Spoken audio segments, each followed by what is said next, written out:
Alors pour ceux qui ne comprendraient pas cette vidéo, bah, je vous invite à revoir les 50 dernières vidéos pour faire preuve d'un peu plus de nuance. Ah là là là là. Non, parce que je vais dire du bien de Trump. Ce ne sera pas en contradiction avec le mal que je pouvais dire. Ça montre juste que j'essaye d'analyser rigoureusement et impartialement. Parce qu'à la base, moi, Trump, je vais pas boire des coups avec lui, il me doit rien, je lui dois rien. Et c'est pareil pour le type d'en dessous. Joe le bidon, Biden, bidon, bidé. Trump ou Biden le candidat bidon, à votre avis? Eh oui, parce que malgré tout ce qui se passe dans le monde à l'heure actuelle, et ça va durer d'ailleurs, il y a une élection importante qui va se dérouler en novembre. Et même s'il n'y a pas eu les proclamations, vous savez, à la fin, ils font toujours une petite fête, les démocrates d'un côté, les républicains de l'autre, en désignant formellement celui qui a déjà été désigné par les votants comme candidat à la présidentielle, pour ensuite donc arriver à novembre, l'élection. Hein, puis, alors c'est une élection pour laquelle je vous ferai une vidéo parce que c'est très compliqué l'élection américaine. C'est une élection au suffrage universel indirect. Les gens votent pour des grands électeurs.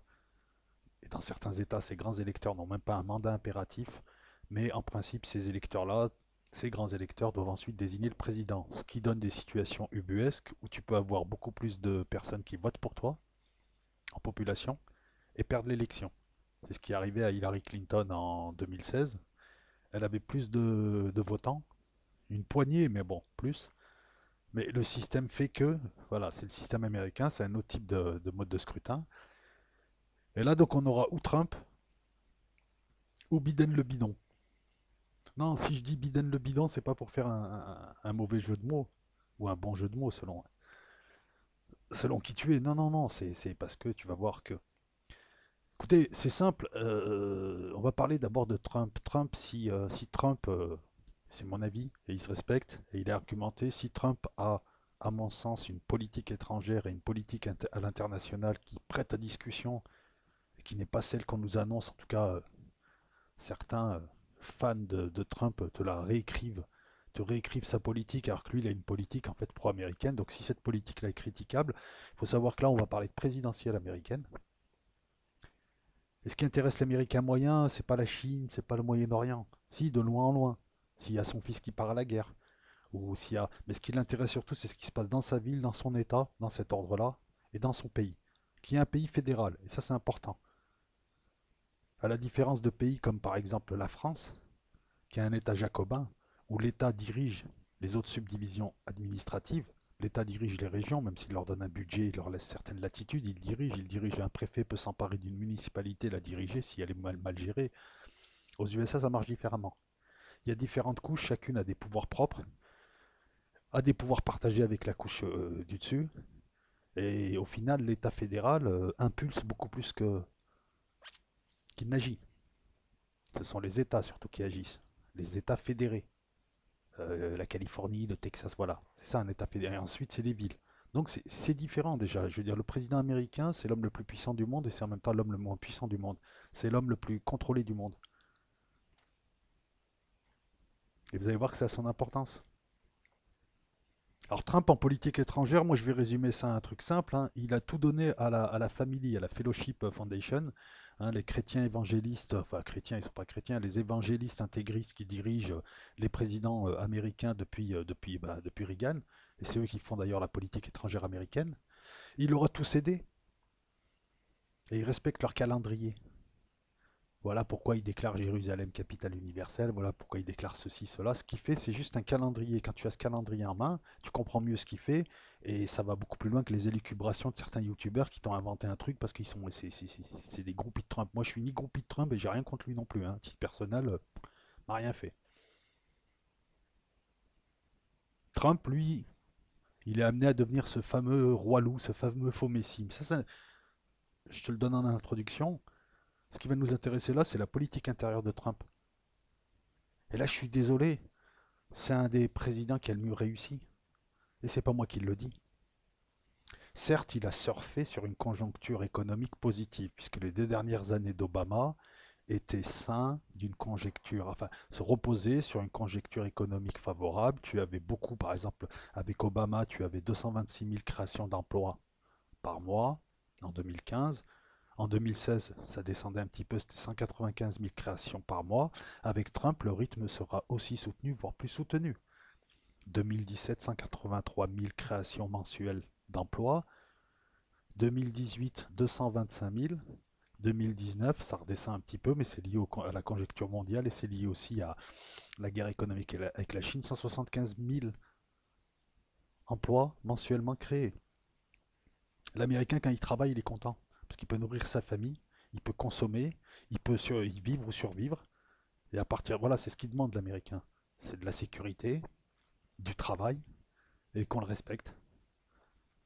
Ça, Trump lui a donné. On l'a traité de populiste, c'est pas vrai. Trump, avant même de rentrer en pouvoir, avant même de prendre le pouvoir, il a été élu, mais il n'était pas encore en poste. Il avait déjà pris le téléphone pour menacer plusieurs grosses boîtes. Il les a clairement menacées. Si vous délocalisez à l'étranger, je vais m'occuper de vous ensuite et vous allez voir les hausses d'impôts. Ça a sauvé des emplois. Avant même qu'il rentre en poste, il sauvait déjà des emplois. Et ça, c'est ce qui intéresse l'Américain moyen. Il en a rien à foutre de l'art contemporain des démocrates ou de Madonna ou qui sont allés voir le Dalai Lama. Il s'en tape, l'Américain de base.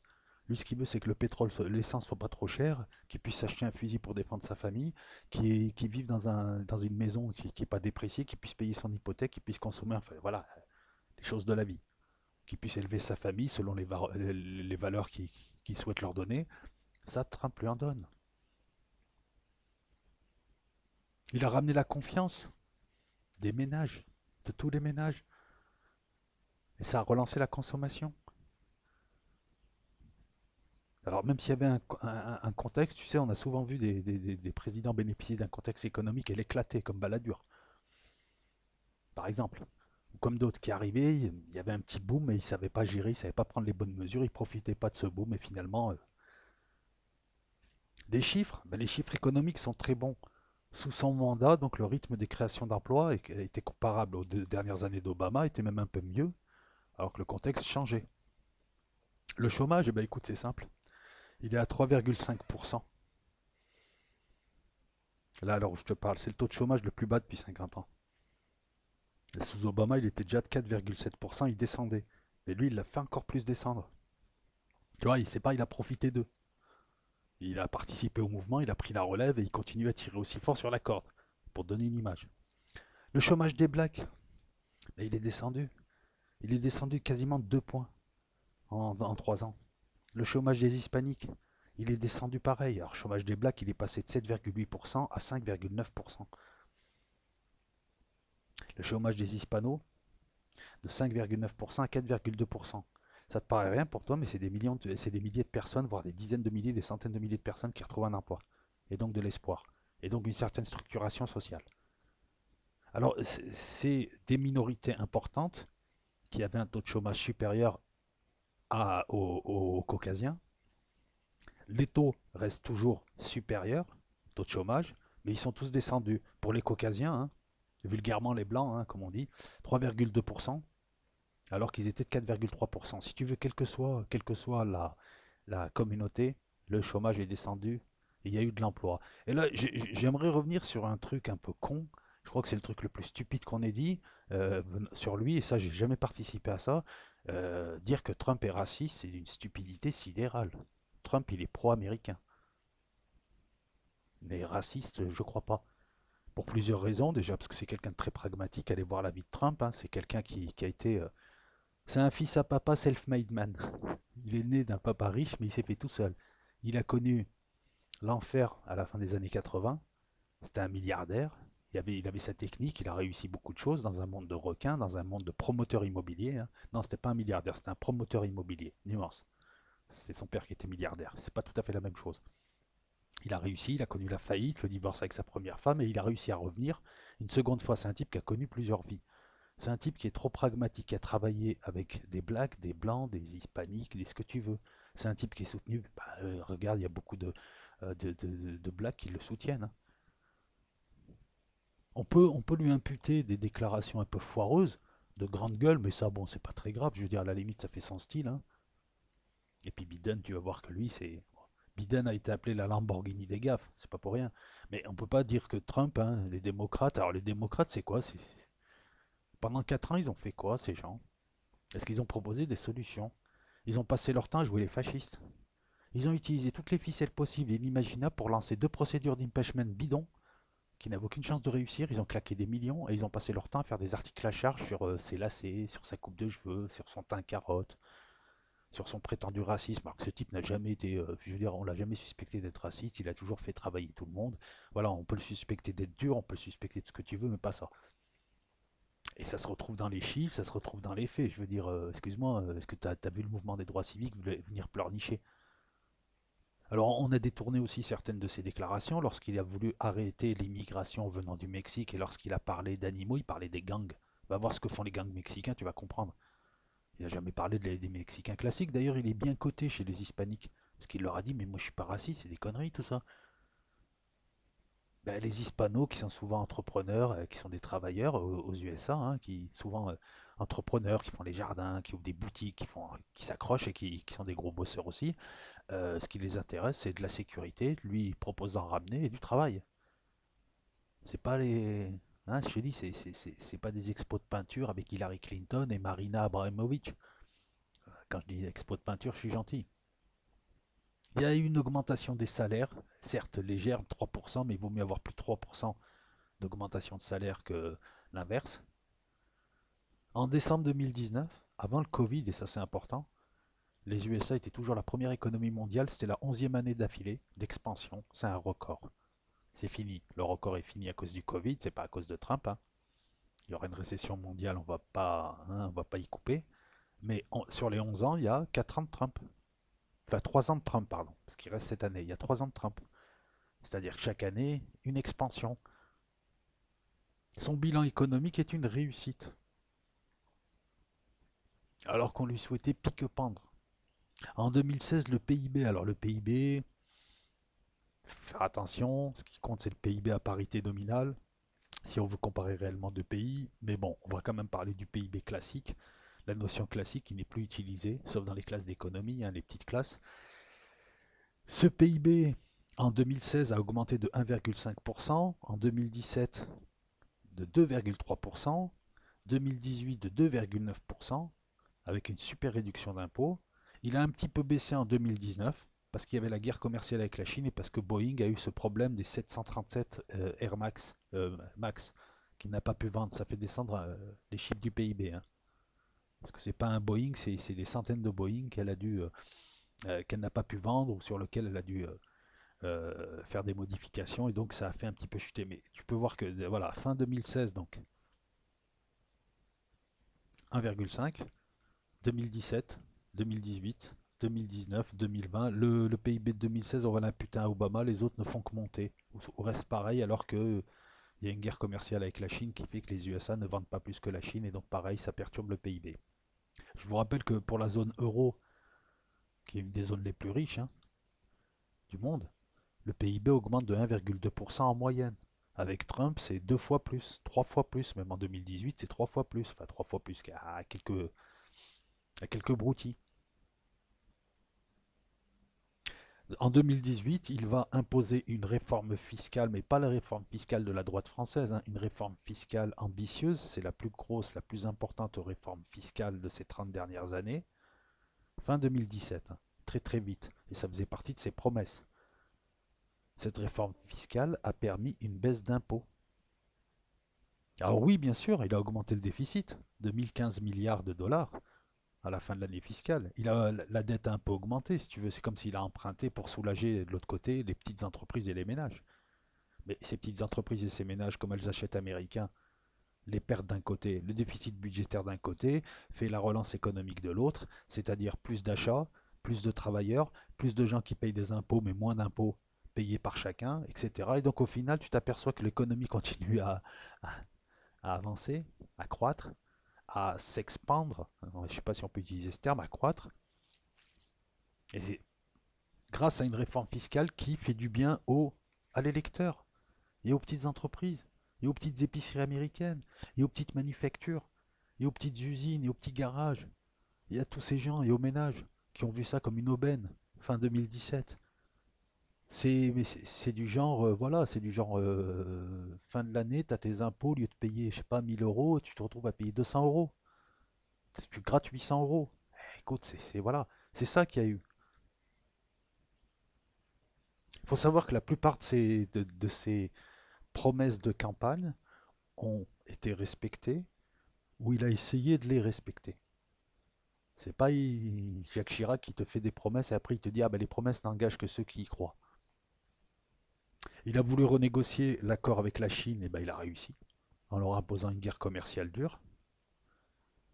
Certes, ça a provoqué des effets collatéraux, baisse du PIB, ça a un peu emmerdé le secteur manufacturier, mais dans l'ensemble, c'est une réforme qui profite aux USA, aux travailleurs américains. Il a réussi, alors j'ai pas tous les chiffres hein, de tête, mais il a réussi quand même à relocaliser pas mal d'entreprises et à faire en sorte que certaines n'aient pas voulu partir. Il a renégocié à l'avantage des USA le traité ALENA, qui liait, c'est une sorte d'espace commun entre le Canada, les USA, les États-Unis d'Amérique, et le Mexique. Il l'a renégocié. D'ailleurs, ça ne s'appelle plus l'ALENA, mais l'AEUMC, l'accord États-Unis-Mexique-Canada. Il a réussi à rassurer, et ça c'est pas donné à tout le monde, la bourse qui a pris en 3 ans plus de 55%. Et même s'il y a eu des effondrements là qui ne sont pas liés à sa gestion, c'est plutôt lié aux aléas mondiaux. Eh ben, cette bourse-là a augmenté et je vous rappelle qu'il y a beaucoup de retraites par capitalisation aux USA. Alors aux USA, contrairement à ce qu'on vous fait croire, il existe une retraite classique. Un jour, je ferai une vidéo dessus. Une retraite classique. Mais elle n'est pas suffisante, donc les gens se créent leur retraite. Il y a des retraites d'entreprise qui sont souvent de l'argent que le patron met dans un fonds de pension pour toi. Et ces fonds de pension-là investissent cet argent en bourse. Donc quand la bourse augmente, ta retraite elle augmente. Par contre, l'inverse, c'est quand il y a une crise, tu n'as plus de retraite par capitalisation. Mais il existe une retraite de régime général aux USA. Voilà, j'entends beaucoup de bêtises et j'ai fait partie des gens qui le disaient. Je suis allé vérifier, non, non, il y a une retraite. Sur ton salaire, il y a une retraite, j'ai plus les taux en tête, hein. C'est pas une super retraite, mais c'est une retraite. Et en France, c'est exactement la même chose, hein. Je veux dire, quand tu vois ce que te donne la retraite, tu t'aperçois que si t'as pas la retraite, plus la complémentaire, plus un petit truc à côté, ben tu survis. Ah, tu jardines et tu limites tes besoins.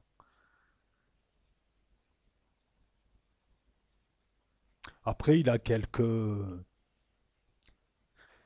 Comment dire ça? Il a, il a fait quelques lois qui étaient aussi pas mal, hein, comme augmenter les congés parentaux rémunérés des fonctionnaires, augmenter le salaire des militaires, là tout récemment. Ça, c'est de bonne guerre, ça. En vue de l'élection, un an avant, il commence à augmenter des publics qui seraient susceptibles d'eux. Mais une hausse des salaires quand même de l'armée de 3,1%, ça s'était pas vu depuis une décennie. Trump a voulu capitaliser sur l'économie. Son mandat, si tu veux, et là on parle que de politique intérieure, hein. Voilà, je te parle pas des échecs à l'extérieur, échecs avec la Corée, échecs avec l'Iran. Il n'a rien obtenu avec sa politique de voilà, je te rentre dans l'art, ça a marché avec le Mexique, mais ça a marché un peu avec la Chine, mais ça marche pas avec l'Iran, ça marche pas avec le Venezuela. Ça, on t'en parle pas, moi, parce que je préfère m'intéresser à la politique intérieure. En politique intérieure, il est arrivé avec un programme simple, rendre l'Amérique plus grande, comme elle était avant. Pour ça, c'est priorité aux Américains par rapport au reste du monde, tu vois. Donc ceux qui me disent ah Trump c'est notre ami, non, c'est l'ami des Américains. Il le dit lui-même. Je veux dire, sur ce coup-là, c'est pas un menteur. Le gars, il a dit ce qu'il allait faire. Après, on s'en fout de ses tweets à la con, de son style, de sa mèche de cheveux, tout ça. Ça, je laisse ça aux démocrates, ça. Tu sais, quand tu commences à chercher à attaquer l'homme plutôt que ce qu'il fait, c'est que tu n'as rien à dire. Quand tu commences à lui inventer des trucs ou à rigoler, récemment, on s'est foutu de sa gueule parce que, soi-disant, en fait, qu'est-ce qu'il a dit? Il s'adresse au peuple et il a dit eh ben, on a des produits désinfectants pour désinfecter l'extérieur, ça serait bien de trouver un médicament qui désinfecte de l'intérieur. Et tout de suite après, les médias ont transformé ça en ah, Trump a demandé aux gens de boire du désinfectant pour se désinfecter de l'intérieur, ah, ce qu'il est stupide. C'est un type qui a un quotient intellectuel qui est très très grand. C'est un type qui est très intelligent. Et il parle au peuple. Et il parle comme s'il était au bar. Et vous avez des gens qui n'ont que ça à faire, donc reprendre des bouts de trucs et les détourner. Manque de bol, ces gens-là soutiennent Biden qui est pire que lui et qui lui est gâteux. Biden, c'est le type du bas. Donc Trump voulait capitaliser sur l'économie, parce que c'est ça qui fait l'Amérique de tous les jours. Et j'ai envie de dire pas de chance. À la fin de sa troisième année, début de la quatrième année, arrive le Covid. Et soyons honnêtes, fin 2019, le taux de chômage il est de 3,5%, c'est un record depuis 50 ans. 266 000 emplois créés mensuellement. Il y a le Covid qui arrive. Et le Covid, il ne pouvait pas le prévoir. Personne ne pouvait le prévoir. Mais ce qui est intéressant, c'est de voir comment lui a réagi avec 328 millions d'habitants et comment nous avons réagi. Enfin nous, ceux qui prétendent nous représenter. Parce que beaucoup de gouvernements au départ, comme c'était quelque chose de nouveau, ont été pris de court. Donc il faut savoir être indulgent. Trump s'est dit, nous avons quelque chose qui arrive, et je dois préserver l'économie. Parce que c'est l'économie qui fait tourner le pays. C'est pas les bonnes intentions. Comment je vais faire? Donc effectivement, il y a eu des imprudences. Enfin, des imprudences. Il y a eu des maladresses. Le truc, c'est qu'il s'est dit, tiens, mais c'est une grippe qui semble plus incapacitante que terrible. On va l'absorber. C'est pas grave si les gens, s'il y a quelques morts. Il y en a toujours. Il y a toujours. C'est pas grave s'il y a des gens qui vont être au lit. Voilà comment il l'a pris le truc. Il l'a pas pris comme quelque chose qui tuait vraiment et qui tuait un peu plus que ce qu'il pensait. Quand il a pris la mesure de ça, il a agi. Il a tenu ses promesses électorales en matière intérieure. Il a apporté une embellie économique. Il a permis les relocalisations. Il a rassuré les gens et il a ramené quelque chose d'important, la confiance. Il a fait la réforme fiscale la plus importante en 30 ans, qui a ramené des baisses massives d'impôts pour les entreprises et les ménages. Je te parle de pour les entreprises, c'est des impôts qui passent de 35% à 21%, 14%, 14 points. Pareil, hein, les patrons ont dû se frotter les mains. Leur trésorerie, tout ça, enfin bref. Il a dopé la croissance qui a été supérieure à 3%. Il a assuré tout ça par la dette. Parce que lui, c'est se servir de la planche à billets comme on doit s'en servir. Quand tu as ton pouvoir monétaire, tu peux émettre de l'argent pour faire des trucs comme ça, sachant que cet argent-là, il doit rester et tourner dans ton économie. Et les Américains sont patriotes, achètent américains. Et si ça suffit pas, ils créent des lois pour empêcher les autres de leur vendre. Donc voilà, bon, ils peuvent acheter Mercedes et autres, mais je veux dire, voilà, la plupart de l'argent qui a été créé par le biais de la dette, par le biais de la planche à billets, a été redistribué pour relancer une économie. C'est pas pour calmer des gens, c'est pas on a donné des allocations. Tout l'argent, tous ces allègements fiscaux, toutes ces choses, tous ces emplois, ça va se répercuter sur l'économie, sur la consommation. C'est pour relancer, c'est tout. Une économie qui, c'est un investissement ce qu'il vient de faire. C'est ce qu'a fait l'État français quand ils ont joué de la planche à billets pour installer le réseau ferré, pour installer les grosses centrales, pour installer tout ça. Ils savaient qu'à un moment donné, voilà, cet argent serait résorbé d'une certaine manière par la hausse du PIB, par la hausse de la population, par la hausse des volumes. Et ça, c'est une bonne utilisation de la planche à billets. Hein, il y a de la mauvaise utilisation, c'est le quantitative easing pour essayer d'apurer des dettes pourries, qu'on crée des banques pourries. Donc, quand tu es américain et on te dit, ouais, mais l'Iran, tu t'en fous. Et oui, il faut se mettre à la place de l'américain. Moyen, il s'en fout de l'Iran, il s'en fout du Golfe, de la France, de tout ça. Lui, il s'en fout. Lui, ce qu'il voit, c'est que son essence, elle coûte pas cher et qu'on vient de lui baisser ses impôts à Noël. Ah, il adore Trump. Et que Trump lui parle. Et qu'avec Trump, il n'y a pas de problème de. Voilà, il parle à tout le monde, en plus, à tous les Américains, quelle que soit leur gueule. Ouais, je sais, on dit une figure, mais moi, j'ai envie de dire gueule.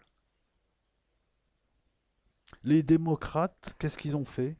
Tous les démocrates, les Cassandres, ils ont prédit l'écroulement dans les 6 mois. À chaque fois, ils prévoyaient l'écroulement de Trump dans les 6 mois. Il y a eu que des effets inverses. Ils se sont dit en 2017, c'est l'écroulement de l'Amérique, c'est n'importe quoi. Ils ont été catastrophistes. Et on s'est aperçu qu'ils racontaient des conneries. Donc, tu vois, c'est un peu comme les gens qui font des vidéos sur toi, sur YouTube, parce qu'ils ont que ça à faire, parce qu'ils peuvent pas, tu vois, ils ont pas d'âme. Hein. Tu les laisses raconter des conneries, parce que les gens, au bout d'un moment, s'aperçoivent que les mecs, c'est des Mongoliens, quoi. Voilà, c'est des sociopathes, c'est des débiles. Et donc, les gens, au départ, sont un peu. Hein, et puis après, ils les écoutent un peu, puis après, ils viennent voir et ils s'aperçoivent que c'est juste des minables pathétiques qui ont profité de leur confinement pour insulter des gens alors que nous, on produit des vidéos. Là, c'est pareil. Non, mais si, c'est pareil. Je fais la comparaison, ça m'amuse. Les types ont bavé sur lui parce qu'ils pouvaient rien faire, ils n'ont rien à proposer. Eux, par contre, de positif, lui, bah, il a avancé. Il avait un plan à base de dérégulation, à base de baisse massive d'impôts, de charges, de réindustrialisation. Entre fin 2016 et fin 2018, 5 millions d'emplois créés. On va dire aux Américains que Trump, c'est pas bien. Un PIB de 3,5% en 2018, alors qu'en 2017, il était de 1,2%. Il l'a fait monter au deuxième trimestre de 2018 à 4,3%. C'est des indicateurs, hein, peu importe que tu ne retiennes pas le chiffre. Tu retiens juste que lui, c'est Monsieur Plus. Et c'est pas un plan socialiste, c'est pas un plan je te donne un revenu universel, c'est un plan pour remettre les gens au travail. Parce que là, on parle de gens qui travaillent et qui vivent de travail, on parle d'Américains, quels qu'ils soient, c'est des mecs qui n'hésitent pas à faire 60-70 heures s'ils peuvent payer l'hypothèque de leur maison et que leur famille vive bien, ils sont capables d'avoir 2-3 emplois. C'est des types, c'est des gros bosseurs. Et lui-même est un gros bosseur aussi.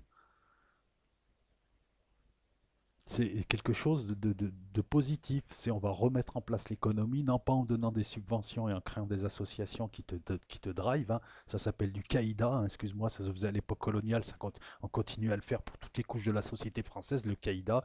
Tu es une femme, tu as des assos pour femmes. Tu es homo, tu as des assos homo qui te représentent, LGBT, que ABCDEFGH, là, parce qu'il y a plein de lettres, je sais plus. Tu es arabe, tu as des sociétés d'arabes, tu es. Voilà. Non, ça marche. Lui, c'est on va remettre les gens au travail. Et pour ça, on va garder le travail.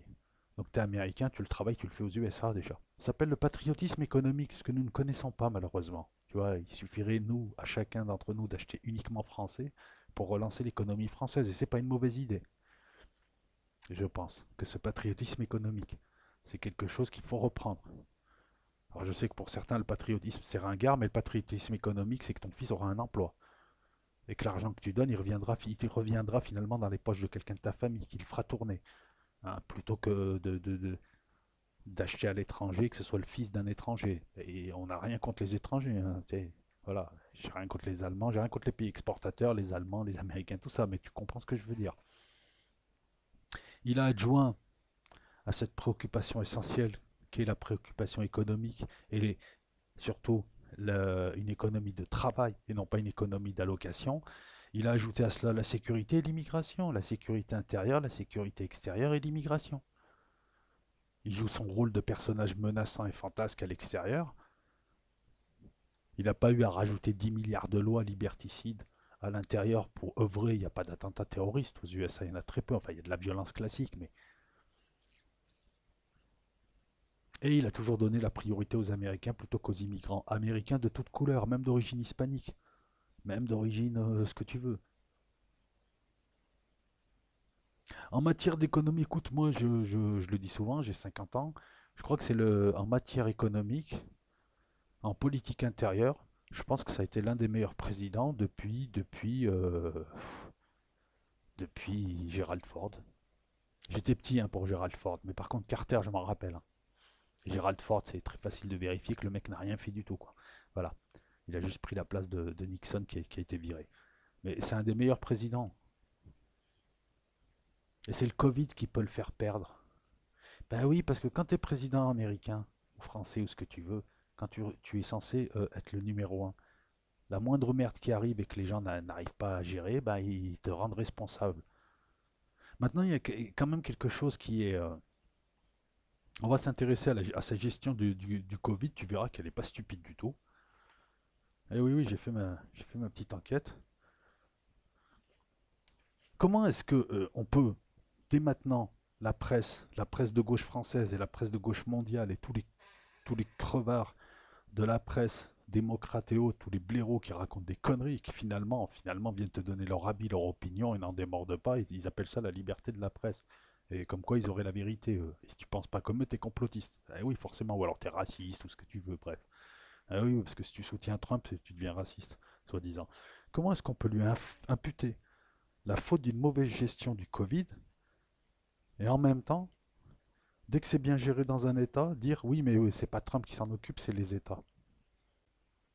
C'est qui s'en occupe de cette gestion? C'est lui, les États, les municipalités? Lorsqu'on parle d'État, hein, je te le rappelle, c'est les États fédérés qui forment l'État fédéral. Texas, Californie, Iowa, ce que tu veux, la Blancarde et tout ça forment les États-Unis de Marseille. Non, je rigole. C'est paradoxal. Ils sont tellement stupides que dans leurs critiques, eh ben, on retrouve cette stupidité.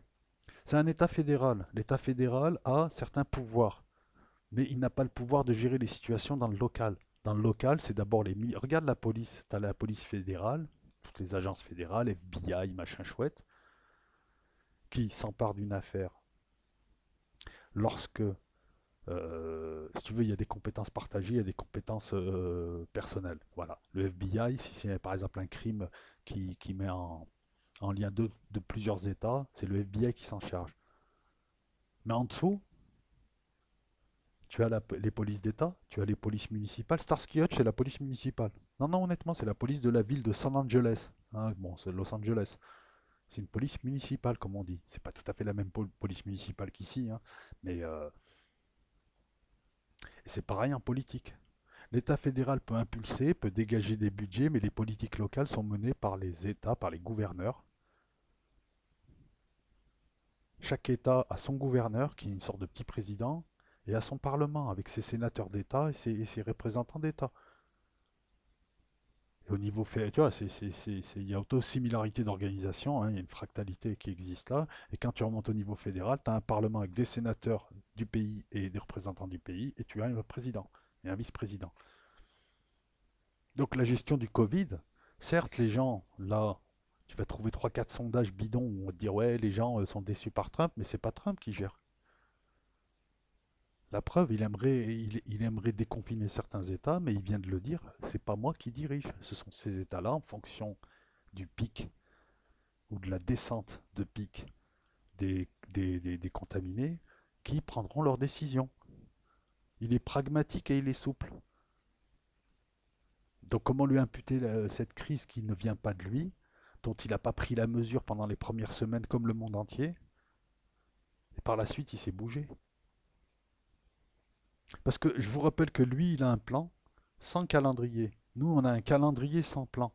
Nous, on sait que le 11 mai, on va être déconfiné. Mais en fait, on ne sait pas si on ne sera pas reconfiné dans 2 ou 3 mois, puisqu'il n'y a pas de masque, il n'y a pas de test, il n'y a rien. Nous, c'est n'importe quoi. Et ça, on va faire aussi l'analyse. Et on va mettre en parallèle. Alors que lui, il a lancé un plan. C'est très simple. Moi, je vais t'expliquer ce qu'il a fait, l'ami Trump. Ouais, ouais, ouais, je dis l'ami Trump, là, en politique intérieure seulement, attention, hein. 349 milliards dépensés dans une enveloppe globale de 2200 milliards de dollars. Et ouais, il a fait tourner la planche à billets. Eh ben, pour soutenir les entreprises, pour soutenir les hôpitaux, pour soutenir les gens, pour envoyer un chèque de 1000 dollars à chaque personne, pour qu'elle puisse, hein, je vous rappelle que c'est pas le système de santé français. Hein, bon, enfin, moi, j'ai honte de dire ça maintenant quand je vois ce qui se passe. Hein, parce qu'en fait, notre système de santé, il a été détruit par ceux qui étaient censés le protéger. Mais il a utilisé la planche à billets de manière intelligente pour relancer l'économie. 349 milliards, auxquels se rajoute là un plan d'aide de 483 milliards pour soutenir l'économie et les hôpitaux, 320 milliards pour les PME, 60 milliards, 60 milliards de dollars de prêts pour les secteurs sinistrés. Des prêts à 0% que tu rembourses très lentement dans le temps. 75 milliards, excuse-moi, d'aide aux hôpitaux. 25 milliards pour le dépistage. Nous, on peut pas. Hein. Ben, on maîtrise pas notre monnaie. Donc on peut pas. Donc il faut voir tous les autres Européens. Et puis tu as l'Allemagne qui dit non, non, parce que je m'en fous de vous, vous travaillez pas, vous êtes des fourmis, je suis une cigale, donc j'ai pas envie qu'eux. Et puis voilà, et nous on est bloqués. Alors quand on gérerait le franc, on n'aurait pas ce problème-là. On pourrait jouer de la planche à billets et relancer ça sous certaines conditions. Ça c'est Trump, ça. Ça c'est Trump. Ça c'est concrètement, voilà, 483 milliards et 349 milliards, allez, 800 milliards d'un coup, pour le pays, pour les gens. Et quand je te dis ça, c'est pas des mesures à 2 balles. Hein. Tu reçois un chèque chez toi de 1000 dollars. C'est les hôpitaux qui reçoivent de l'argent parce qu'il y a tout un tas de choses qu'elles ne peuvent pas faire et elles ne peuvent pas faire entrer d'argent. C'est des entreprises qui reçoivent des déductions fiscales, des choses comme ça. Du concret. Ah, excuse-moi, quand on me dit il a mal géré le Covid, je vois pas en quoi il a mal géré le Covid alors que nous, on n'est même pas capable de. Hein, je veux dire, bon, bref. Voilà. Je vous rappelle que c'est 328 millions de personnes et c'est des grandes villes connectées avec le monde entier qui voient passer le monde entier. C'est pas Taman Rasset. C'est pas Noyaré. C'est pas, tu vois, une personne tous les 2 ans. C'est New York, par exemple, où tu as beaucoup de cas en plus. Il faut gérer. C'est pas tout à fait la même échelle. Alors des erreurs d'appréciation peut-être, mais pas plus qu'ailleurs. Une meilleure réaction. Alors attends. Je regarde un petit peu sa gestion du Covid. Donc, parce que les médias démocrates ne sont là que pour déformer ses propos. C'est simple, hein. D'après certains sondages qui fleurissent là début avril, il y aurait 55%. Alors quand on présente le sondage, on dit 55% ou 65% des Américains ne font pas confiance à Trump. Alors qu'en fait, c'est 55% d'Américains estiment que le gouvernement n'a pas été à la hauteur de leur déception, certes, mais il n'y a aucun gouvernement qui a été parfait. Pour empêcher la propagation du coronavirus. Mais quelle administration n'aurait pas subi un tel... Moi, je trouve que 55% qui estiment que leur gouvernement n'a pas été à la hauteur pour empêcher la propagation du coronavirus et qui sont influencés par les médias, c'est pas beaucoup, hein. En plus, quand tu regardes les chiffres, sur ces 55%, 85% des démocrates, donc ils sont démocrates, ils sont anti-Trump, mais en fait, il n'y a que 20% des républicains qui te disent ça. 80% des républicains font confiance en Trump. Et je te parle même pas de la population qui n'est pas politisée. Et c'est juste un sondage sur 1002 personnes entre le 3 et 6 avril. Et le pays ne connaît pas le pic. Il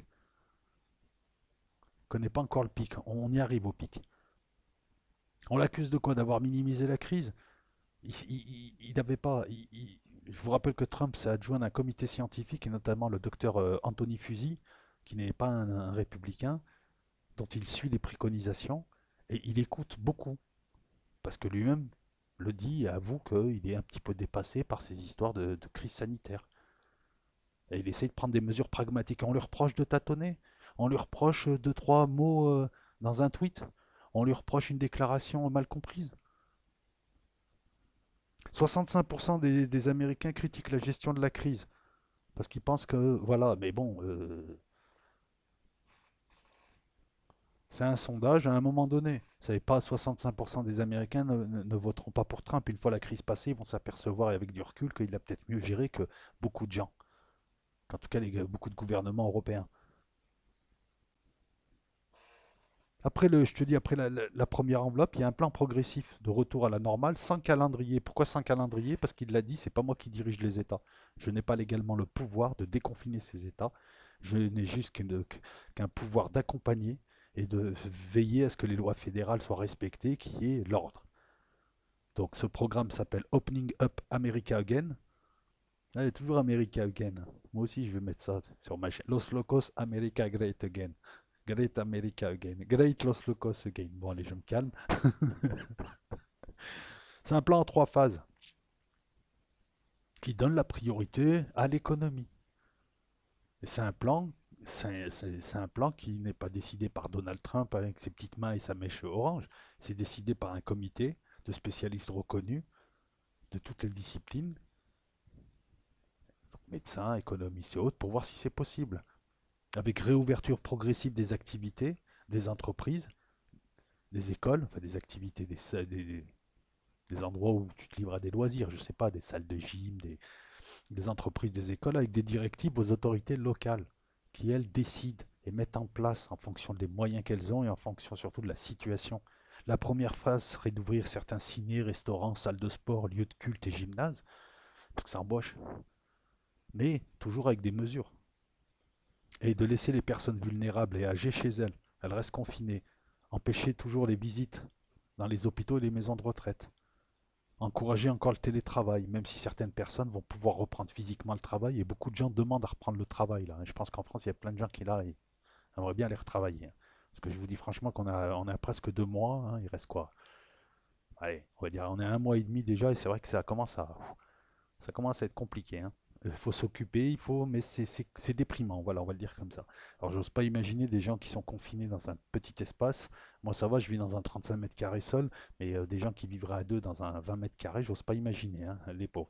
Deuxième phase, c'est limiter les déplacements à l'indispensable. Non, ça, dans la première phase, c'est aussi limiter les déplacements à l'indispensable. On s'est aperçu que les pays qui n'ont pas confiné, qui ont confiné de manière intelligente, s'en sont mieux sortis que nous. Parce que nous, on va déconfiner demain, mais il n'y a pas de plan, il n'y a rien, il n'y a pas de matos, il n'y a rien. Donc, dans 2 mois, nouvelle vague. La grippe espagnole, c'est 3 vagues, hein. Et la plus meurtrière, je crois que c'était la deuxième et la troisième.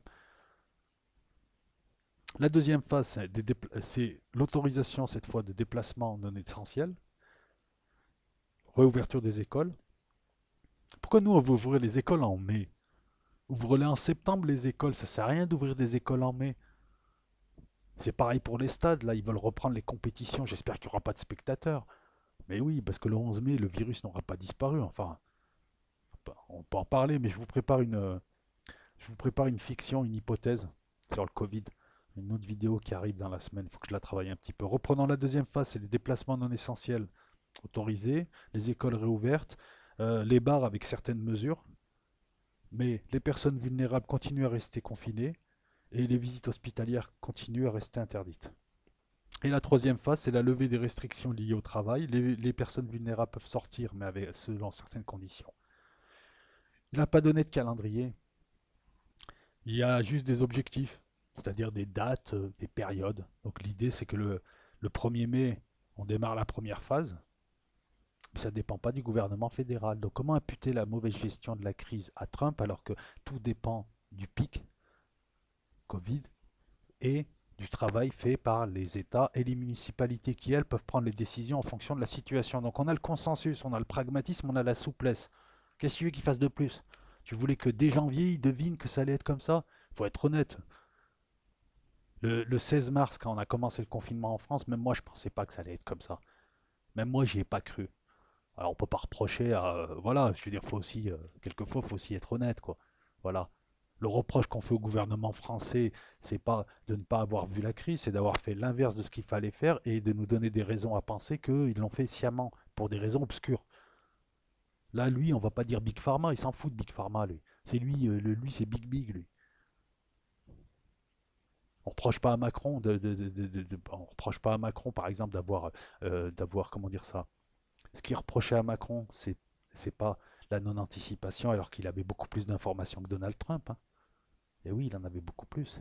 C'est de nous avoir fait sortir et choper le Covid et de l'avoir fait rentrer de force, d'avoir empêché la vente de masques, d'empêcher les tests, de ne rien avoir fait et de toujours ne rien avoir fait là. Pendant 2 mois de confinement, ils n'ont toujours pas de masques, ils n'ont toujours rien. C'est d'avoir exposé du personnel comme la police ou comme les aides-soignants ou comme les livreurs ou comme tous ceux qui tournent au Covid. C'est éventuellement d'avoir gonflé les chiffres en rajoutant les grippes saisonnières, les bronchites et autres. Alors on se demande pourquoi on se demande si en fait le Covid n'a pas créé un effet d'aubaine pour l'État français et pas que pour Big Pharma. Trump, lorsqu'il a entendu parler d'hydroxychloroquine, il a dit allez, on teste. Donc finalement, voilà. Nous en France, on a pendant 2 mois, 2 mois et demi, il n'y avait pas de principe de précaution, c'est vous êtes libre de sortir, de vous contaminer, de vous passer le virus. Il faut absolument ouvrir les frontières parce que le virus, de toute manière, hein, tu ne vas pas l'empêcher de passer les frontières. Si tu empêches les gens, tu empêches le virus, idiot, etc. etc. Et quand on s'est rendu compte que tout le monde était bien contaminé, ah c'est dangereux, il faut appliquer le principe de précaution. Non, ce médicament, ça fait 50 ans que les gens le prennent, il y a eu très très peu de contre-indications, mais il est devenu dangereux. Je fonce sur un mur, le mur arrive, je suis avec toute ma famille, j'ai des freins, je sais pas trop, je connais pas trop les effets des freins. Parce que des fois les freins ils pilent d'un coup, des fois ils freinent pas trop bien. Alors je décide de foncer dans le mur et de ne pas utiliser mes freins. Voilà. Et en même temps j'insulte le mec qui a créé les freins. En lui faisant dire n'importe quoi. Parce que je vous rappelle que le professeur Didier Raoult a parlé d'hydroxychloroquine plus l'azomie, enfin bref, plus un autre médicament antibactérien.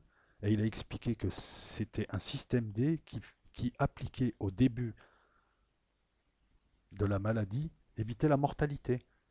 Les USA, la Corée, la Chine, l'Algérie, l'armée française. Euh, Comment il s'appelle? Estrosi. Tu as plein d'hommes politiques français qui ont été soignés à l'hydroxychloroquine, mais elle est interdite pour nous. Donc c'est ça les questions. Je veux dire, que Trump n'ait pas anticipé comme la plupart des chefs d'État ou qui s'est dit qu'il ait minimisé involontairement l'ampleur de cette crise sanitaire en se disant c'est l'économie qui prime, ça peut se comprendre, vu d'où il vient, vu sa culture, vu son histoire, vu son parcours. C'est pas pareil que Macron. Que Buzyn qui disait qu'en janvier déjà, elle savait que c'était quelque chose de gros qui allait nous frapper. Et elle vendait des masques, elle vendait les masques à la Chine. Parce que je vous rappelle que si en janvier, ils avaient pris les bonnes mesures fin janvier, au moment où ils avaient les informations comme Buzyn qui était ministre de la Santé, à ce moment-là, on aurait peut-être 2 fois moins de morts. Vous allez voir que les chiffres Lorsqu'on compare avec les chiffres américains, il y a une anomalie avec les chiffres français. On a demandé que ce soit les bons chiffres. Voilà. La troisième phase, je vous l'ai dit, donc quand la première phase sera finie, phase qu'ils espèrent démarrer au 1er mai, ils espéreront que les cas de contamination sur 2 semaines descendront et à ce moment-là qu'on entamera les autres phases. Voilà. Certains États apparemment peuvent dès maintenant entamer la première phase. Il y a 29 États qui pourront bientôt l'entamer. Voilà. Donc qu'on ne me dise pas qu'ils ne gèrent pas. Le mec, il a débloqué 800 milliards de dollars avec une distribution directe aux gens. Il fait des trucs, il consulte. Alors moi je veux bien qu'il est mal géré, mais en fait je pense que dans le sondage, tu peux déjà enlever la moitié des gens qui ont eu un mort ou qui sont déçus ou sur le coup, ils sont en pleine... Ah oui, moi aussi je me fais bombarder en plein sondage, je me fais bombarder, je suis en guerre. Ah ouais, le gouvernement il délire et tout, mais bon, il y a un moment aussi, tu vois, il y a... pour que le sondage ait de la valeur, il y a le moment aussi. Le moment, euh, le moment émotionnel pendant lequel tu as posé tes questions. Les gens, quand ils sont en galère, c'est de la faute du gouvernement, c'est tout. Voilà, mais ça ne veut pas dire qu'ils voteront pas pour, parce que de toute façon, dans 3 4 mois, ils verront que les USA s'en seront mieux sortis que beaucoup de pays qui se disaient mieux qu'eux. On passe notre temps à donner des leçons sur le système américain de santé, mais bon, en attendant, à proportion égale, enfin, j'y viens, pardon. Eux, ils achètent des tests, ils ont mis des milliards pour acheter des tests aussi. Voilà. Euh, Qu'est-ce que je pourrais te rajouter d'autre? L'hydroxychloroquine aux USA, elle est là, elle est en vente libre, hein. Tout le monde peut en acheter. Tout le monde peut en acheter. Et Trump la conseille en Corée. Et ça marche, hein. Donc j'ai envie de poser la question à ces youtubeurs zététiciens et aux autres qui coupent les cheveux en quatre. Pourquoi vous avez agi comme ça? On sait que vous êtes sur YouTube et que vous êtes positionné de manière à vous faire repérer par des gens qui maintenant vous emploient, comme AstronoGeek avec Ciel et Espace, comme la tranche en biais qui va à la télé, qui commence à être soutenue, tout ça. On sait que derrière vous, de toute façon, il y a quelque chose de malhonnête quand même.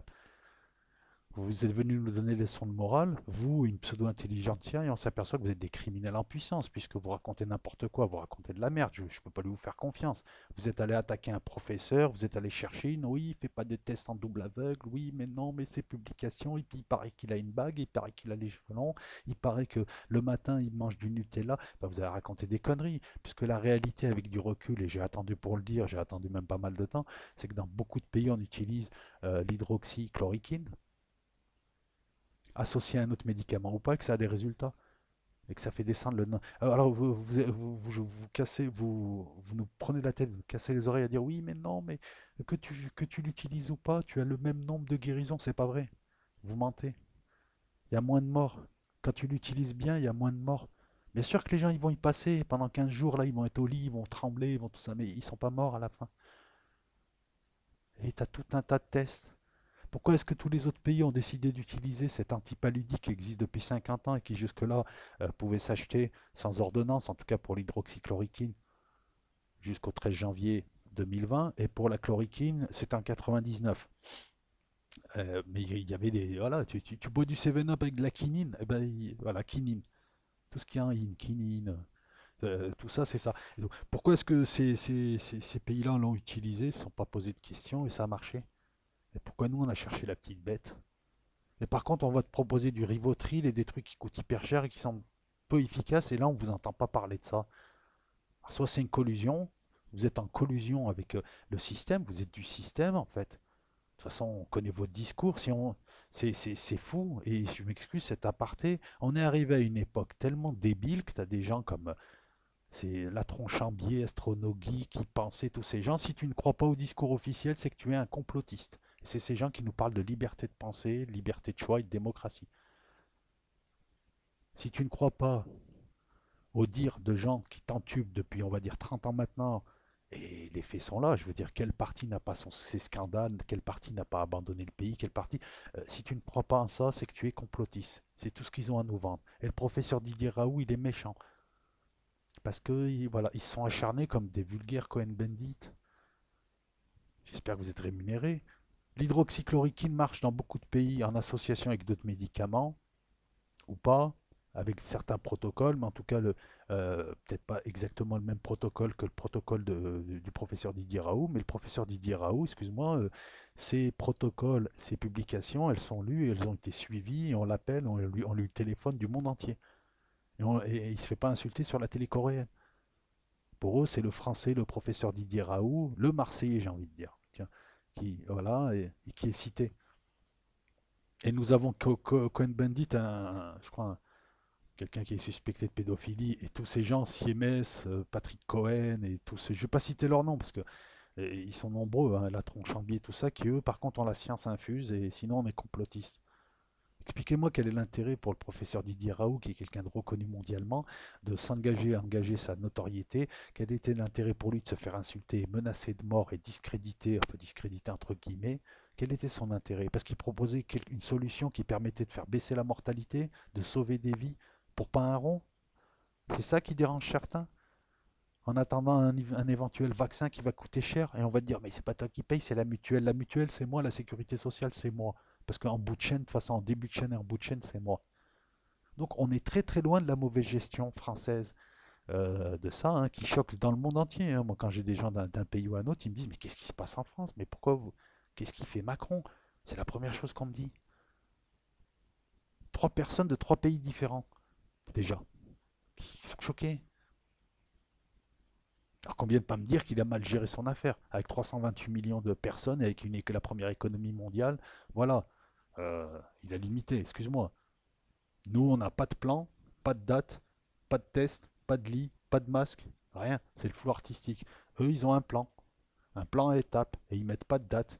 Quand on atteindra ce seuil-là, quand il y aura pendant 15 jours consécutifs une décrue du nombre de personnes contaminées, on passera à la phase 1, puis à la phase 2, puis à la phase 3, et puis selon le pays, selon l'endroit, vous pouvez déjà être à la phase 3, toi tu es à la phase 2, voilà, vous voulez du pognon, je vais en faire, t'inquiète pas, il y a Simone qui est, en train de, qui est au grenier avec la planche à billets qui est en train de faire du pognon, et cette fois je vais vous le donner. Je trouve qu'il je trouve qu'il il gère. Je trouve qu'il gère. Dans le monde, il y a 3 millions de contaminés. Il y a 879 000 guéris. Et il y a 208 000 morts. 208 000 morts, ça fait pas beaucoup en plus. Tu as l'impression que c'est une crise plus incapacitante que mortelle. Même si malheureusement, hein, les morts sont les morts. Aux USA, il y a 1 million 7 940 cas. En France, il y a 128 339 cas au jour d'aujourd'hui. Presque 8 fois moins.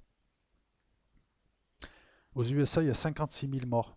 56 468. En France, il y a 23 293 morts. C'est-à-dire qu'en gros, on a 8 fois moins de cas repérés. Bah ouais, on pratique pas les tests. En même temps, il y a deux trucs qui sont bizarres. D'un côté, on pratique pas les tests, et de l'autre côté, tu peux aller dans n'importe quelle morgue, on te dit, dis que ta grand-mère, elle est morte du Covid. Mais non, mais elle s'est suicidée. Non, ouais, mais elle s'est suicidée du Covid. Oui, il y a beaucoup de témoignages qui remontent en ce moment de gens qui te disent qu'ils ont eu des pressions dans les EHPAD ou ailleurs pour qu'ils disent que leurs proches seraient morts du Covid, pour qu'ils ne disent rien du tout pendant on inscrit Covid, alors qu'apparemment c'est pas du Covid qui serait mort. Donc moi j'attends un petit peu d'avoir les chiffres des bronchites, des grippes saisonnières. On les a quelques mois après, on les aura cet été ou cet automne pour voir. Parce que normalement on devrait avoir les morts du Covid, les morts de la grippe, les morts de la bronchite, les morts des pneumopathies et les morts d'un peu tout ça. Si on s'aperçoit qu'il y a très très peu de grippe et morts, et que voilà, c'est à se demander s'ils n'ont pas transvasé des chiffres finalement, et que les grippes la grippe saisonnière plus le Covid qui est une forme de grippe différente, mais finalement s'ils n'ont pas tout mélangé. Il y a une réalité, le Covid existe, hein. Mais je vous rappelle que pour distinguer le Covid d'une grosse grippe, il n'y a pas beaucoup de symptômes qui diffèrent. Si, il y a l'anosomie et l'agusie. Tu sens pas et t'as pas de goût. Mais ça touche 30% seulement des gens qui ont été contaminés. Voilà. Revenons à nos moutons. 113 379, non, 128 339 cas en France, cas recensés. 1 7 940 cas aux USA. 8 fois moins en France, alors qu'on a seulement 2 fois moins de morts. En gros, on a 4 fois plus de morts que. On se fout de la gueule des USA, de leur système de santé, de leurs médecins vénaux et de leur aspirine à 15 $. Et ils ont Ils ont 4 fois, 4 fois moins de morts que nous.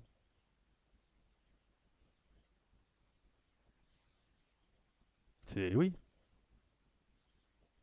On a un meilleur taux de guérison, certes. 2,81. Comment je fais ça? Je prends le nombre de cas, je le divise par le nombre de morts. Et aux USA, on a 0,11. Ça donne un taux de guérison de 0,11. En France, c'est 2,81. Bah, alors, je comprends pas. On guérit mieux en France, mais on meurt plus. Bizarre. Enfin, il y a sûrement une explication, mais. Et si tu prends le nombre de cas et le nombre de morts, les USA c'est 0,056%, en France c'est 0,18%. Hein, donc 5, 5, 5, 3, 4. Ouais, on est à 4 fois plus. On guérit 2 fois mieux, mais on a 4 fois plus de morts. Voilà. Trump. 3 ans de Trump en politique intérieure et face au Covid. Et franchement, moi j'aimerais pas être président devant cette crise sanitaire parce que c'est pas évident. Très compliqué ce genre de choses. Les pandémies, c'est très compliqué quand même. Et avec les ressources qu'a les USA, en 2 ans, c'est absorbé. Parce que derrière, c'est comme au judo, il fait une chute qui lui permet une roulade et de reprendre une position. C'est pas une chute où il se casse la gueule, le type lui tombe dessus, c'est une chute, il va tomber et c'est lui qui va faire la meilleure clé. Au sol, il aura la meilleure position. Parce qu'il est en train de réimpulser parce qu'il impulse une économie de travail. Alors que nous, là, c'est quoi? C'est du chômage partiel. Ça va être quelques aides. Et encore, il ne les donne pas à tout le monde, puisqu'il donne des aides que si tu touches le RSA. Mais si par exemple, c'est entre 500 euros et on va dire 700-800 euros ou 900 euros par mois, il y a beaucoup de gens qui sont dans ce cas de figure-là. Tu touches rien. En France, quand ils font des aides pour les gens en difficulté, ils donnent à des gens qui gagnent 560 euros, mais ils ne te donneront pas à des gens qui gagnent 600 euros. Là, il n'y a pas. Voilà, la CAF donne certaines aides. Et en plus, il faut voir ce qu'elle donne. Elle donne 100 euros. Ah oui, c'est sûr que c'est à 100 euros par enfant. Oh, putain, ouais, la super aide. Plus le chômage partiel. Je sais pas comment font les gens là. Enfin si, je sais comment ils font. Tout le monde serre la ceinture là, surtout en fin de mois. Bah, l'ami Trump, lui, il leur a envoyé 1000 $. Un chèque unique, certes, mais 1000 $ par personne. Voilà, un couple, ça fait 2000 $. 2000 $, ton confinement, tu le vis un peu mieux déjà, hein. Ça te permet de payer quelques trucs et de faire des grosses courses. Voilà, bref. On peut parler de Biden maintenant. Biden, Bidet. Biden, c'est quelqu'un dont je le connais depuis longtemps, tu le connais depuis longtemps, on le connaît tous depuis longtemps, mais en fait, je comprends pas les démocrates qui sont censés être les socialistes américains, c'est la gauche libérale dans les mœurs, ouverte pour les minorités. Leurs trois candidats, les trois candidats qui pouvaient être désignés à la primaire démocrate, c'est Sanders 78 ans, Biden 78 ans et Warren plus de 70 ans. Et c'est censé représenter la jeunesse, l'ouverture d'esprit, vision nouvelle du pays. C'est des gens qui, pendant 4 ans, passaient leur temps à chercher des poux à Donald Trump. Ils n'ont pas proposé quoi que ce soit, économiquement parlant, que ce soit à l'international ou à l'intérieur. Ils ont juste.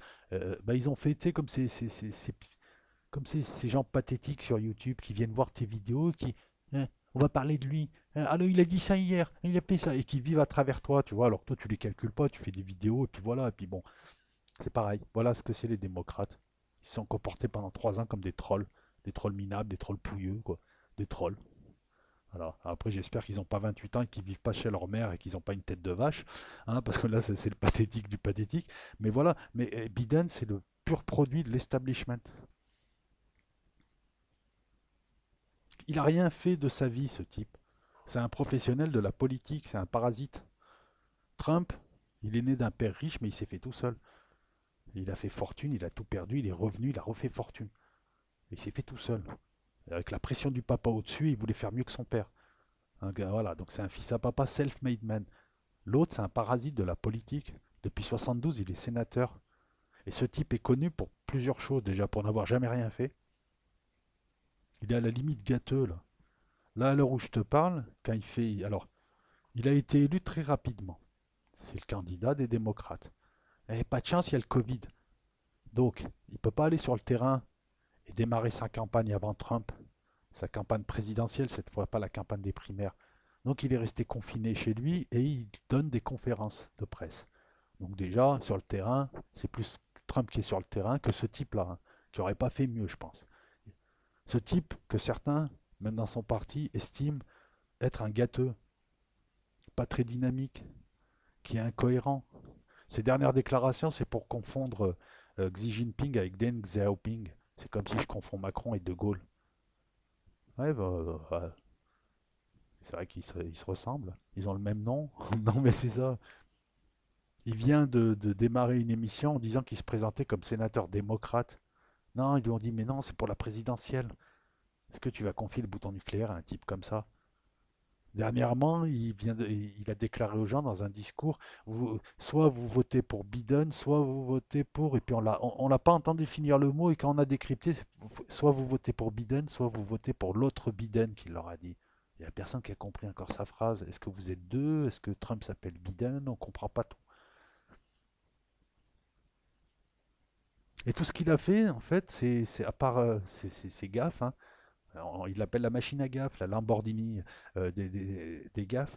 À part ceci, et à part des déclarations incompréhensibles, et à peu près, hein, je vous rappelle que ce type va être président de la République, et il confond Deng Xiaoping avec Xi Jinping. Hein, il faut le faire aussi. Et puis, c'est pas la seule gaffe qu'il a, hein, qu'il a fait, mais et à part ça, il parle de Trump. Je dis comme un troll. Donc sa dernière accusation, c'est ouais, Trump va reporter l'élection présidentielle. Donc en fait, pendant que Trump gère la crise, lui, ce qui l'intéresse, c'est juste de taper sur Trump. C'est pas de proposer des choses. Parce qu'il fait rien, hein. Il est chez lui, il est tranquille. Je vous rappelle que ce type est milliardaire, hein. Il est accusé d'agression sexuelle, mais ça je vais pas en parler parce que tous, même Trump a été accusé. Dès que tu en as un qui se présente, tu sais, voilà, c'est comme sur YouTube, hein, des gens ils font des vidéos, ils t'accusent de trucs que t'as rien fait. Non, ils t'accusent parce qu'ils savent toujours que, voilà, bon, ça marche pas trop parce que les gens ont compris, mais voilà, l'accusation d'agression sexuelle dont il est victime, je vais pas en parler là. Déjà, tous les présidents toutes les stars, tous les gens connus, hein, t'as toujours des nanas qui viennent soit enjoliver une histoire, soit. Je te dis pas qu'il n'y a pas d'agression sexuelle, attention, hein. Mais là, apparemment, c'est vraiment très inconsistant, quoi. Toute son équipe de campagne, tout ça, bon, voilà, on sent que c'est une fille qui a envie de faire de la pub. Et puis, il est présumé innocent. Donc, on va voir. Voilà. J'accorde pas de valeur à ça pour le déjuger. Mais c'est un pantin. Toute sa vie, qu'est-ce qu'il a fait? Il a été, en fait, toute sa vie. En fait, Biden, c'est le colistier d'Obama. C'est tout ce que retiendra l'histoire. Et l'ami de McCain, le républicain, colistier d'Obama. Obama qui critiquait. Il le critiquait en disant ouais, mais ce type, il n'a aucune expérience en politique étrangère. Quand Obama a été élu, il lui a dit eh ben, écoute, tu seras mon numéro 2 comme toi tu es expérimenté, viens, tu vas m'apprendre des choses. Il s'est un peu foutu de sa gueule. Quand il s'est présenté contre Obama au départ, et qu'est-ce qu'il disait? Ah, c'est le seul Afro-Américain qui est bien habillé, qui parle bien pour une fois. Les gens lui ont dit mais t'es un peu raciste, t'es un peu con. Ah non, mais excusez-moi, je voulais pas dire ça. En plus, c'est stupide, je veux dire. Comme s'il a fallu attendre Obama pour voir un Afro-Américain bien habillé qui parle bien et qui a des hautes fonctions politiques. Je veux dire, ça fait 30 ans qu'aux USA, bon bref, 30 ans que tu as des blagues partout, tu as des blagues dentistes, il y en a à chaque coin de rue, des blagues bien habillées et qui ont des hautes fonctions et qui savent et qui sont compétents. Donc voilà, mais bon, ça montre un petit peu son. Je pense pas, moi, que ce soit raciste, je pense que c'était condescendant. Parce que c'est un gars déconnecté. Je pense même pas qu'il soit raciste, hein, là-dessus. Non, non, je pense que c'est de la condescendance. Mais enfin, ça a été mal vécu. C'est un type qui a toujours été sénateur. Voilà. Il a toujours été sénateur.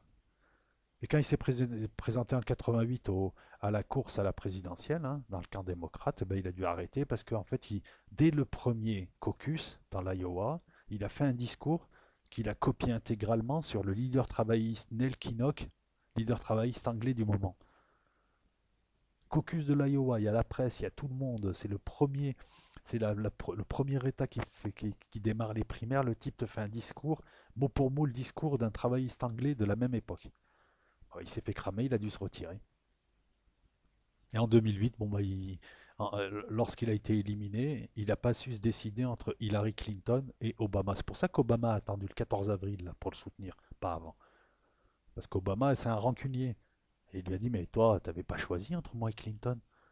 Tu as attendu le dernier moment que je t'appelle. Et ben voilà, pourquoi tu veux que je te soutienne maintenant? C'est ce qui s'est dit en coulisses. Alors je ne suis pas une mouche à les écouter, mais enfin, je mets l'histoire en perspective. Qu'est-ce qu'il a fait? À part ses gaffes, qu'est-ce qu'il a fait? Joseph Robinette. Il s'appelle Joseph Robinette Biden. C'est une salle de bain, le mec. Robinette, Biden. Non, mais c'est JR. Junior. Voilà. C'est l'aile droite du Parti démocrate. En fait, c'est un centriste, quoi. Mais encore une fois, attends. L'erreur de casting, à mon sens, euh, mettre en face d'un type qui est dans l'action, qui a des convictions tranchées, un type qui fait des gaffes, qui fait un peu sénile, qui se trompe, qui n'a jamais rien fait, qui a un mou et qui se dit centriste, c'est un peu aux USA en plus. Hein, on n'est pas en Suisse où à la limite tu mettrais un type modéré comme ça, centriste, ça passerait beaucoup mieux qu'un type comme Trump. Là, c'est la mentalité américaine. Mais c'est énorme comme gaffe. C'est d'une stupidité. Le Parti démocrate, s'il avait eu des chances de l'emporter, il aurait fallu mettre, comment il s'appelle là, Buttigieg. Buttigieg ou une femme pour représenter des minorités.